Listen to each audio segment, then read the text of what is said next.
Hey everybody, this is Erica, the technology nerd likes to film stuff, and what I've got right here is the LG G6, and I've been using it for over a week now, and I want to give my thoughts. Now, keep in mind that this is a pre-production unit. I will have a review unit sometime soon, but there are some things that I'd like to talk about. I promised you guys during Mobile World Congress that I would give some in-depth thoughts on this, so let's go ahead and take a look. Now let's first take a look around this phone. This is a beautiful phone with a very classy design, especially in the black color, though it comes in platinum and white too. The colors appear to be market dependent though, and the United States appears to be only getting the platinum and the black. It is extremely easy and nice to hold on to. LG really got the ergonomics right with this device. Even with my small hands, I do not feel overwhelmed in any way. Finally, a big display device I can easily manage. The subtle curves of the glass on the back and the double chamfers make this not feel slippery. On the front, we have a 5.7-inch Quad HD Plus IPS display with an aspect ratio of 18:9, so 2:1. Pretty much the whole device feels like one large display. The front glass is composed of Gorilla Glass 3, while the back has Gorilla Glass 5 and Gorilla Glass 4 for the camera. On the top bezel, we have the 5-megapixel front-facing camera, ambient light sensor / proximity sensor, and the receiver. On the bottom bezel, we have a visible but discreet LG logo. On the left-hand side, we have the volume buttons. On the right-hand side, we have an SD card slot / SIM card slot. At the top is a microphone and headphone jack. Then at the bottom, we have another microphone, single speaker, and USB-C charging port with Quick Charge 3.0. Let it be known that wireless charging is US only. US gets wireless charging but no quad DAC like the Korean model. On the back, we have two 13-megapixel cameras with the same Sony IMX258 sensor. The main camera has a 71-degree f1.8 aperture lens and optical image stabilization. The wide-angle camera has a fixed 125-degree f2.4 aperture lens with no optical image stabilization. Since it's so wide, it's just fine that the lens has no autofocus.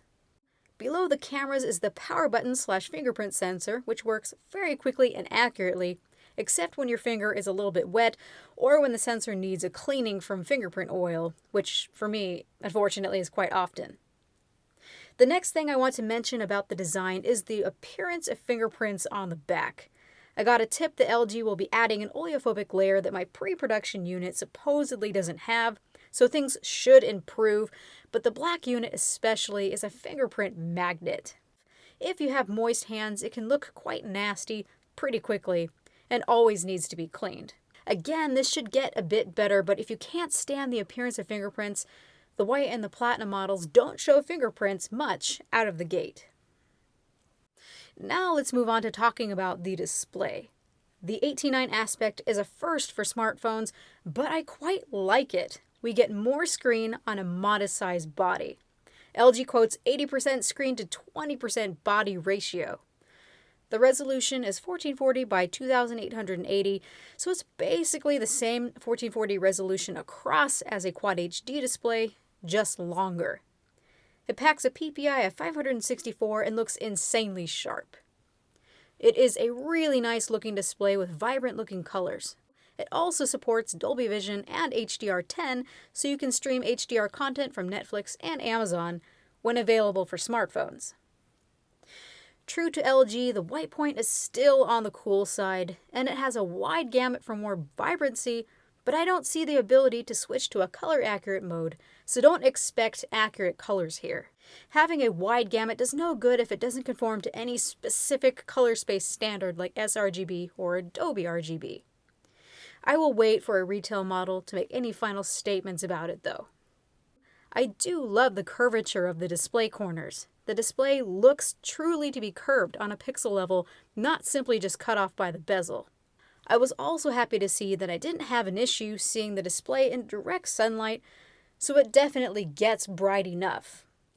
So how does this phone handle content with this 2:1 aspect?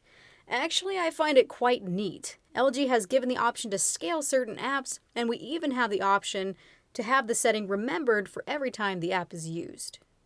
And of course, you can change the aspect inside the app itself by executing the app scaling menu with a simple swipe. So streaming apps like Netflix allow you to take full advantage of the 18:9 aspect, and it looks great. It feels extremely immersive. I have yet to see this ability for the YouTube app though, so we do experience a bit of letterboxing, but I will wait and see what happens over time. For games, you can scale them as well. I think it looks great, but sometimes you have to pay attention that scaling the app may yield some elements being cropped. But still, I think it is well worth it. In short, so far, I am very happy with this new display aspect. It gives us room for more content without navigation being in the way, which is especially nice for Nougat's split screen feature. Let's move on to another cool and highly sought after feature, water resistance, and every flagship should have this by now. The phone is finally IP68 certified and can be submersed in water for up to 1.5 meters for a half hour. This is great for the periodic dip in the toilet bowl, don't deny it, or when getting caught in the rain, a necessity when living in Washington like I do. I experienced no issues or fear when getting it wet, and am extremely happy with the feature. Something else that sticks out about the G6 is that it is the first phone besides the Pixel to have the Google Assistant, and it works just like on the Pixel. You execute it by pressing the home button for a second or two, or by setting up voice activation. You can unlock the device with the Google Assistant just like on the Pixel as well. The one thing I have not been able to get used to is not being able to access Google Now as easily as I can on the Google Pixel or with other devices. I have to access Google Now with the Google app since the usual Google Now button is mapped to the Google Assistant. I can ask Google Assistant to open Google Now or simply install the Google Now launcher though. So how about the interface? It feels smooth enough. I am normally not a fan of LG skins. This time around they have made the skin atop Android Nougat quite attractive. I actually like it, and that's a real first. No strange color schemes.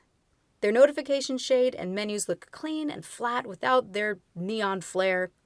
And of course, you can pop into a different theme if you don't care for the default.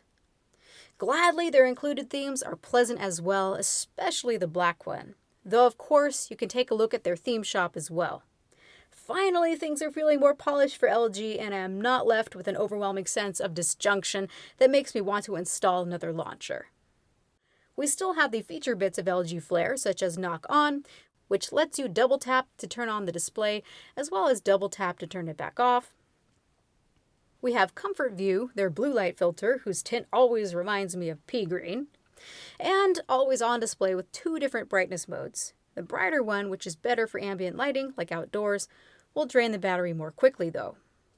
Specs! How about specs? This has the Snapdragon 821 SoC with 4GB of RAM and either 32 or 64GB of internal storage. The internal storage is oddly market dependent. The US will not get to see the 64GB model, unfortunately. Not having 64GB is frustrating, but thankfully there is an SD card slot. But the general fragmentation of the specs with this phone does bother me. The US is the exclusive market to get wireless charging, while some Asian markets are getting the exclusive quad DAC. Meanwhile, the poor UK isn't getting any of these features at all.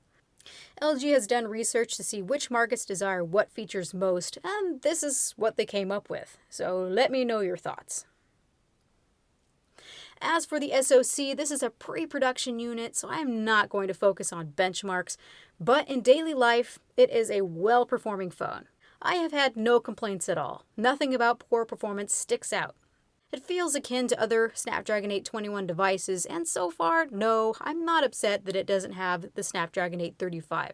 Samsung clearly has the monopoly on that right now, and waiting wasn't an option for LG. As soon as I get my review unit, I will have more to say for the full review, but what I can say is that I don't think you will be disappointed with the performance. As for the performance of the 13-megapixel cameras, I know better than to run a review on software that isn't final. Things change, sometimes significantly. So I will wait for the final version of the phone to make any verdicts, but I did get to use the device around Barcelona, and what I saw was promising. Lovely colors, though a bit saturated for my taste. The one concrete thing I can say is that the 125-degree wide-angle camera is actually useful now with plenty of detail as opposed to the G5 and the V20 of last year. Since both cameras use the same 13-megapixel camera, there isn't a huge degradation in detail over the main camera. So I will actually use this now, and often I prefer its stylized look to really share what I'm looking at. Speaking briefly about the camera app, LG is taking advantage of the 18:9 aspect ratio with clever modes such as Square, where you have various options to view two square images side by side, such as taking a snapshot on one side and having it previewed instantly on the other. The most useful to me is Guide Shot, that creates a guide for you to take an identical shot compared to the previous one. It's all very Instagram worthy. Otherwise, an exciting thing is that we have featureful manual modes for both photos and video. This is the same feature base that we are seeing on the media-driven V20. I am so glad the LG did not dumb down the camera software here. We even got the ability to record hi-fi audio inside video with its two AOP microphones. And of course, we've also got the option to shoot in RAW. So I'm sure that point and shoot auto mode will pan out for most users, but I'm mostly excited to use the manual settings. Lastly, let's look at battery life. We have a 3,300 mAh battery. That's not too bad for size, and it does support Quick Charge 3.0 alongside wireless charging if you live in the United States. Again, the software isn't final, but as a trend, I was seeing that I was getting only 4 hours of on-screen time. That isn't too impressive. I can see that phone idle has been awfully high, and I can't yet pin down a reason, but other bloggers have been saying that they easily get 5 hours of on-screen time, so I'm not too worried. This isn't final software, so I'm expecting some degree of bugs, but I do fully expect this device to last a full day. So after using it for over a week, I really like this phone, and I'd even be happy to carry it around as my daily driver. I did for about a week or two. It's simply gorgeous and feels really nice in the hand, and I really love that long immersive display. I really do think that this is going to be a hit. This is the most polished phone the LG has ever made. So this is all that I want to say for now. I will develop this review a bit more and fill in some pieces when I get my full review unit. Thank you to LG for providing me with this unit. This has been Erica, the technology nerd likes to film stuff. Please rate, comment, and subscribe. Let me know what you think if this is your next phone, and have a good night.